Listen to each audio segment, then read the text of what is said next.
how do I get my pasta ribbon to fill the whole width of my pasta rollers? Basically, how do I go from this to this?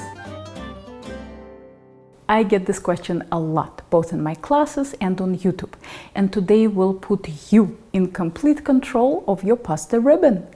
Pasta rolling has two stages, the folding stage and the thinning stage. During the folding stage, we set the machine on the widest setting. For me, that's setting 1. Flour your dough, thin it out with a rolling pin, and feed it through the machine. This is called a letter turn. How many letter turns you do is up to you. Some people do as many as 8. I find that 3 to 4 is enough.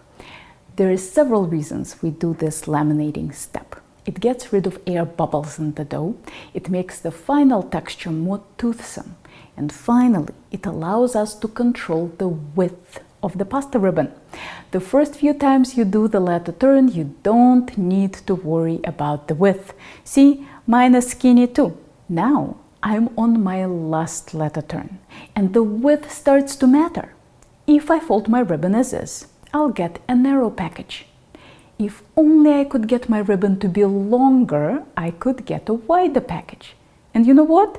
There's a very easy way to get your ribbon to be longer. Set your machine to the next setting. For me, that's setting 2. And put your ribbon through. If you want it even longer, put it through the second setting one more time.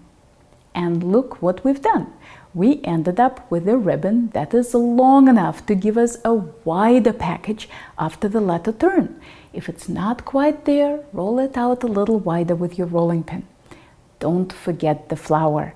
The most common rolling mistake that I see is not flouring the dough enough. Bring your machine back to the first or widest setting and put your ribbon through. Ta-da! We have a wide ribbon. Now you go through all the settings one at a time until you get to the one you want. Today I'm going to setting 6. Getting your ribbon to be wider will help you roll all your dough out faster, and in case you're using a ravioli tray to shape ravioli, you'll get the width that will fit it correctly. But there are also cases where you don't want a wide ribbon. For example, if I'm cutting out circles of dough, I want the width of my ribbon to match my cookie cutter, which will reduce the amount of scraps. My full egg pasta tutorial is right here, and if you are ever in the Boston area, maybe I'll see you in one of my classes.